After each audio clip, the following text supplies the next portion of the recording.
പ്രിയമുള്ളവരെ, എപ്പോഴാണ് ഒരാളുടെ ജീവിതം സാർത്ഥകമാകുന്നത്?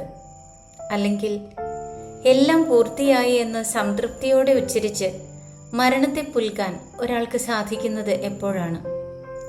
വെറും 33 വയസ്സ് മാത്രം പ്രായമുള്ള ഈശോ എന്ന ചെറുപ്പക്കാരൻ കൊല്ലപ്പെടുമ്പോൾ കുരിശിൽ എല്ലാം പൂർത്തിയായി എന്ന് ഉച്ചരിക്കാൻ അവന് സാധിച്ചതെങ്ങനെ? വിഖ്യാത ഇംഗ്ലീഷ് കവിയായ T.S. എലിയട്ട് തൻ്റെ കവിതകളിൽ കോറിയിടുന്ന ചിന്തോദ്ദീപകമായ ഒരു ചിത്രമുണ്ട്. A life in death and a death in life. Life in ഡെത്തിനെ തരിശുഭൂമിയിൽ നിൽക്കുന്ന ഒരു ഉണക്കമരത്തോട് ഉപമിക്കാം. നന്മകളൊന്നും പ്രതീക്ഷിക്കാനില്ലാതെ കിടക്കുന്ന വരണ്ട ഭൂമിയിൽ ജീവന്റെ തുടിപ്പുകളൊന്നും അവശേഷിക്കാത്ത ഒരു ഉണക്കമരം. എന്നാൽ എ ഡെത്ത് ഇൻ ലൈഫ് മണ്ണിനടിയിൽ മണ്ണിന്റെ നനവും ചൂടും ആവാഹിച്ചെടുത്ത് ഏതു നിമിഷവും പൊട്ടിവിടരാവുന്ന അവസ്ഥയിൽ കിടക്കുന്ന ഒരു ചെറുവിത്തിനോട് ഉപമിക്കാം. ജീവന്റെ നിലയ്ക്കാത്ത പ്രവാഹമാണ് ആ ചെറുവിത്ത്. മരിച്ചാലും മരിക്കാത്ത ഒരു മരണം.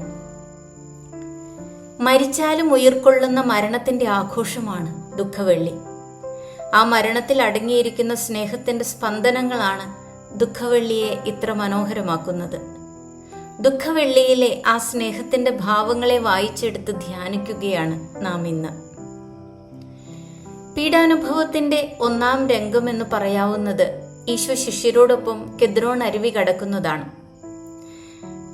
രാജാക്കന്മാരുടെ 2-ാം പുസ്തകം 15-ാം അധ്യായം 23-ാം വാക്യത്തിൽ പുത്രനായ അബ്സലോമിനാലും തന്റെ പ്രിയ ഉപദേഷ്ടാവായിരുന്ന അഹീതോഫെലിനാലും ചതിക്കപ്പെട്ട് ദാവീദ് കെദ്രോൺ അരുവി കടക്കുന്നതായി നാം വായിക്കുന്നുണ്ട്. പ്രിയ ശിഷ്യനായ യൂദാസിന്റെ ഒറ്റിക്കൊടുക്കലും ശിഷ്യപ്രമുഖനായ പത്രോസിന്റെ തള്ളിപ്പറയലും മറ്റു ശിഷ്യരുടെ പരിത്യജിക്കലുമെല്ലാം കണ്ടറിഞ്ഞുള്ള ആ അരുവി കടക്കൽ ക്രിസ്തു ദാവീദിന്റെ പുത്രൻ എന്ന പ്രഘോഷണത്തിന് മാറ്റുകൂട്ടുന്നുണ്ട്. ദേവാലയത്തിൽ ബലി ചെയ്യപ്പെടുന്ന കുഞ്ഞാടുകളുടെ രക്തം ഒഴുകിയിരുന്നത് ഈ അരുവിയിലൂടെയാണ്. ഏതാനും മണിക്കൂറുകൾക്കുള്ളിൽ ആ അരുവിയിലൂടെ ചാല് കീറി ഒഴുകുന്നത് ദൈവത്തിന്റെ സ്വന്തം കുഞ്ഞാടായ താൻ തന്നെയാണെന്ന് മനസ്സിലാക്കിക്കൊണ്ടാണ് ഈശോ ആ അരുവി കടക്കുന്നത്.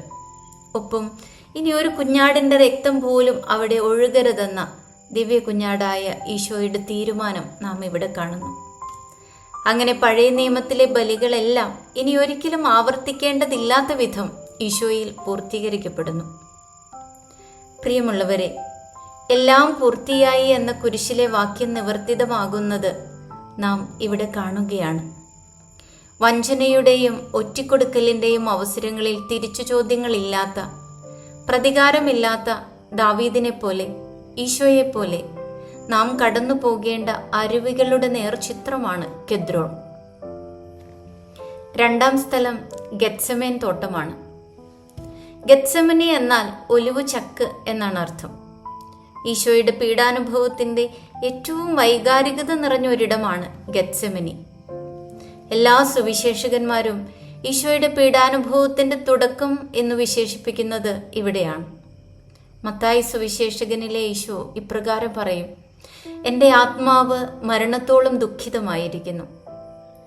വേദനയുടെ പാരമ്യത്തിൽ കഴിയുമെങ്കിൽ ഈ പാനപാത്രം കടന്നു പോകട്ടെ എന്ന് ഈശോ പ്രാർത്ഥിക്കുന്നു.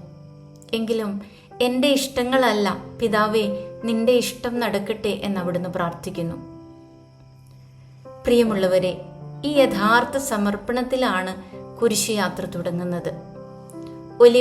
ഒലിവ് ചക്കിൽ ഞെരിഞ്ഞമരുന്നതുപോലെ ക്രൂശിന്റെ വെരിമാറിൽ തകർക്കപ്പെടാൻ ജീവരസം ഊറ്റി മനുഷ്യകുലത്തിന് നൽകാനുള്ള അവിടുത്തെ തീരുമാനത്തിന്റെ ഇടമാണ് ഗെത്സമനി. സഹനത്തിന്റെ ഒലിവ് ചക്കുകളെല്ലാം നമ്മെ തന്നെ പകർന്നു നൽകാനുള്ള വേദികളാണ്.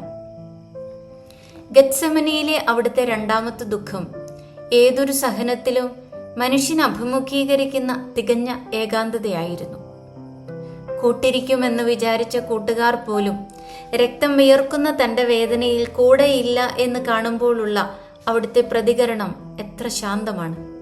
എങ്കിലും ഈ ദുഃഖവെള്ളി നമുക്കൊരു സന്ദേശം നൽകുന്നുണ്ട്.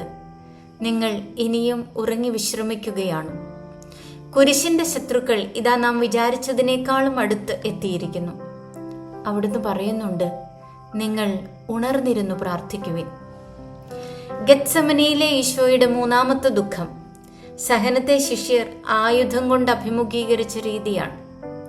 ശിഷ്യപ്രമുഖനായ പത്രോസ് എല്ലാവരുടെയും പ്രതിനിധിയാണ്. വാൾ നിന്റെ ഉറയിലിടുക, വാളെടുക്കുന്നവൻ വാളാൽ നശിക്കുമെന്ന ക്രിസ്തുവചനങ്ങൾ ആക്രമണവും ആയുധവും എടുത്ത് മതതാൽപര്യങ്ങളെ സംരക്ഷിക്കാൻ പരിശ്രമിക്കുന്ന ഏതൊരുവനുമുള്ള ഈശോയുടെ താക്കീതാണ്. സ്നേഹത്തിന്റെയും ക്ഷമയുടെയും ദൈവരാജ്യത്തിൽ വാളുകൾ കിടക്കേണ്ട ഇടം അതിൻ്റെ ഉറ തന്നെയാണ്. ജീവിതത്തിൽ നാം എല്ലാവരും കടന്നു പോകുന്ന ചില ഗെത്സെമനി നിമിഷങ്ങളുണ്ട്. സമ്മർദ്ദങ്ങളുടെ ആഴങ്ങളും വെല്ലുവിളികൾ ഉയർത്തുന്ന സമരമുഖങ്ങളും തീരുമാനങ്ങളിലെ വൈരുദ്ധ്യങ്ങളും എല്ലാം നിറയുന്ന അനുഭവങ്ങൾ. പക്ഷേ ആഴമായ പ്രാർത്ഥനകൾ വിടരുന്ന ഒലിവുമലയിലാണ് നാമെങ്കിൽ അവയെല്ലാം പിതാവിന്റെ ഹിതമാക്കുവാൻ നമുക്ക് സാധിക്കുമെന്ന് ഈശോയുടെ ജീവിതം നമ്മെ പഠിപ്പിക്കുന്നു. ഗെത്സമേൻ തോട്ടത്തിലെ ഈശോയുടെ അടുത്ത ദുഃഖം എന്താണ്? അത് സ്നേഹം കാണിച്ചുകൊണ്ടുള്ള പ്രിയ ശിഷ്യനായ യൂദാസിന്റെ ഒറ്റിക്കൊടുക്കലാണ്. ഒരു രാത്രി മുഴുവൻ ഈശോ തേങ്ങിയത് യൂദാസിനെ കുറിച്ച് ഓർത്തായിരുന്നു എന്ന് പറയുന്ന പണ്ഡിതരുണ്ട്. ചുംബനം ചതിക്ക് വഴിമാറി കൊടുക്കുമെന്നറിഞ്ഞിട്ടും സ്നേഹിത എന്ന് ഈശോയ്ക്ക് വിളിക്കുവാനായത് ആ രാത്രിയുടെ നിശബ്ദ പ്രാർത്ഥനയുടെ ഫലമായിരുന്നിരിക്കണം. പീഡാസഹനത്തിന്റെ അടുത്ത രംഗം പ്രധാന പുരോഹിതന്റെ കൊട്ടാരമാണ്. നീതി ലഭിക്കേണ്ട ഇടങ്ങൾ അനീതിയുടെ വാസസ്ഥലമാകുന്ന വൈരുദ്ധ്യാത്മകതയാണ് നാം ഇവിടെ കാണുന്നത്. യഹൂദ മത നേതൃത്വത്തിന്റെ അടിസ്ഥാനങ്ങളിൽ കടന്നുകൂടിയ അനീതിയും അഴിമതിയും ഈശോ ചോദ്യം ചെയ്തു എന്നതാണ് അവിടുത്തെ ഇല്ലാതാക്കാനുള്ള അവരുടെ കാരണം. വെല്ലുവിളികളും വിമർശനങ്ങളും അസ്വസ്ഥതകളും നമുക്കും നമ്മുടെ സംവിധാനങ്ങൾക്കും അധികാരത്തിനും സമൂഹത്തിനും എതിരെ പെരുകുമ്പോൾ ആത്മവിമർശനത്തിനും മാറ്റത്തിനും യഥാർത്ഥ തിരിച്ചറിവുകൾക്കും നാം ഇടം കൊടുക്കുമോ, അതോ എതിർ ശബ്ദങ്ങളെ കുരിശിൽ തറച്ച് നിശബ്ദമാക്കുമോ? ഈ കൊട്ടാരമുറ്റത്ത് വച്ചു തന്നെയാണ് പത്രോസിനും ഇടറിയത്. കാരണം ഈശോയിൽ നിന്നും അല്പം അകലെ മാറി അവൻ കഴിയുകയായിരുന്നു. എല്ലാ ഇടർച്ചകൾക്കും കാരണം നാം ക്രിസ്തുവിൽ നിന്നും മനഃപൂർവ്വം സൂക്ഷിക്കുന്ന അകലമാണെന്ന് ചുരുക്കം. പീഡാസഹനത്തിന്റെ 4ാം സ്ഥലം പീലാത്തോസിന്റെ കൊട്ടാരമാണ്. പീഡാസഹനത്തിന്റെ ഇതുവരെയുള്ള രംഗങ്ങളിൽ ക്രിസ്തുവിന് അല്പം ആശ്വാസം ലഭിച്ച ഇടമാണ് പീലാത്തോസിന്റെ സംഭാഷണങ്ങൾ. പതിവിൽ നിന്ന് വിരുദ്ധമായി പീലാത്തോസിനോട് സംവദിക്കുവാൻ അവിടുന്ന് മനസ്സ് കാണിക്കുന്നുണ്ട്. അന്നുവരെ താൻ കണ്ടിട്ടുള്ള എല്ലാ കുറ്റവാളികളിൽ നിന്നും ഈശോ വ്യത്യസ്തനാണ് എന്ന് മനസ്സിലാക്കുവാൻ പീലാത്തോസിന് സാധിച്ചു. സഹനത്തിനു മുമ്പിലുള്ള അവിടുത്തെ ക്ഷമയും ധൈര്യവും കാരിരുമ്പിന്റെ ശക്തിയുള്ള പീലാത്തോസിന്റെ ഹൃദയത്തെ അല്പമൊന്ന് ഉലച്ചിട്ടുണ്ടാകും. അതിനാൽ എന്താണ് സത്യമെന്ന് കുറ്റവാളിയോട് ഭരണാധിപൻ ചോദിക്കുന്ന രംഗത്തെ എത്ര ധ്യാനിച്ചാലും തീരുന്ന ഒന്നല്ല. സത്യത്തോടുള്ള തുറവിയും സത്യമറിയാനുള്ള ആഗ്രഹവും വിജാതീയനായ പീലാത്തോസിനെ യഹൂദ അധികാരികളിൽ നിന്നും വ്യത്യസ്തനാക്കുന്നു. എങ്കിലും ഈശോയെ ഏൽപ്പിച്ചുകൊടുത്ത് സ്വന്തം സ്ഥാനമുറപ്പിച്ച പീലാത്തോസ് നന്മ തിന്മയുടെ നീണ്ട യുദ്ധത്തിൽ തിന്മയുടെ ഗണത്തിലേക്ക് കൂപ്പുകുത്തിപ്പോകുന്ന നമ്മിൽ പലരുടെയും പ്രതിബിംബമാണ്. പീഡാസഹനത്തിന്റെ അടുത്ത രംഗം ഹെറോദേസിന്റെ കൊട്ടാരമാണ്. പീലാത്തോസിന്റെ അരമനയിൽ നിന്നും ഹെറോദേസിന്റെ കൊട്ടാരത്തിലേക്ക് അയക്കപ്പെട്ടതാണ് ഈ ഭാഗം.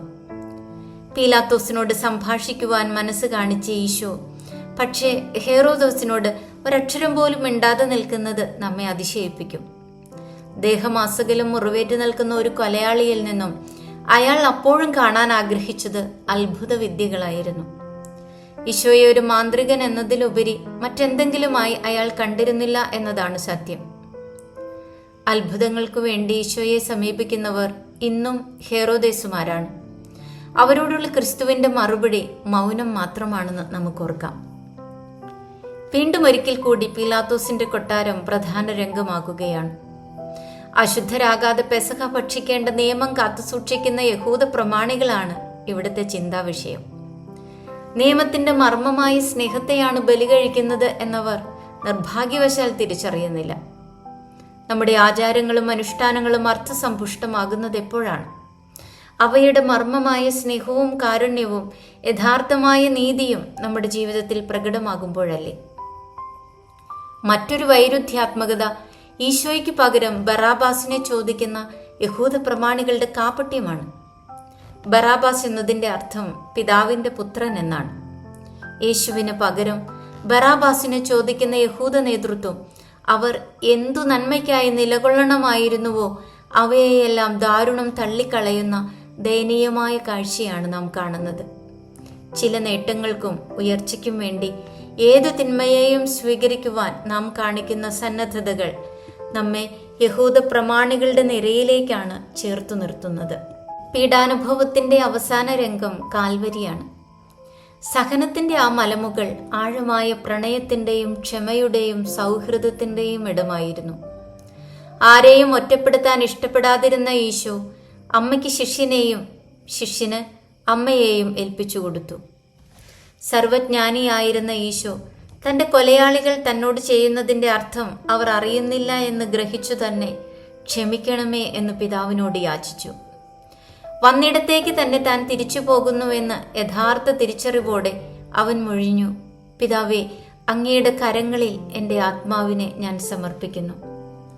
ലോകം മുഴുവനെയും ആഴത്തിൽ പ്രണയിച്ച ആ ഹൃദയം അവസാനം കുരിശിൽ നെടുകെ പിളർന്ന് അവശേഷിച്ചിരുന്ന ജലവും രക്തവും ഊറ്റിക്കൊടുത്ത് ഇപ്രകാരം മന്ത്രിച്ചു, എല്ലാം പൂർത്തിയായി. എല്ലാം പൂർത്തിയായി എന്നത് വാക്കുകളെ ജീവിതമാക്കിയ, സ്നേഹം കൊണ്ടും സമർപ്പണം കൊണ്ടും ക്ഷമ കൊണ്ടും ലോകത്തെ നെഞ്ചോട് ചേർത്ത ക്രിസ്തുവിൻ്റെ മരണമൊഴികളാണ്. നമ്മുടെ മരണക്കിടക്കയിൽ നാം അവസാനമായി പറയേണ്ടതും ഈ 2 വാക്കുകളാണ്. പരസ്പര വിദ്വേഷത്തിൻ്റെയും സ്നേഹഭംഗങ്ങളുടെയും യുദ്ധവെറിയുടെയും ജാതിസ്പർദ്ധയുടെയും വർഗീയതയുടെയും ഈ ലോകത്തും നമ്മുടെ ഹൃദയതലങ്ങളിലും സമാധാനത്തിൻ്റെയും സ്നേഹത്തിൻ്റെയും ക്ഷമയുടെയും സന്ദേശവും കൊണ്ട് കുരിശും ക്രിസ്തുവും ഇന്നും ഉയർന്നു നിൽക്കുന്നുണ്ട്, ഒരു ചോദ്യചിഹ്നം പോലെ.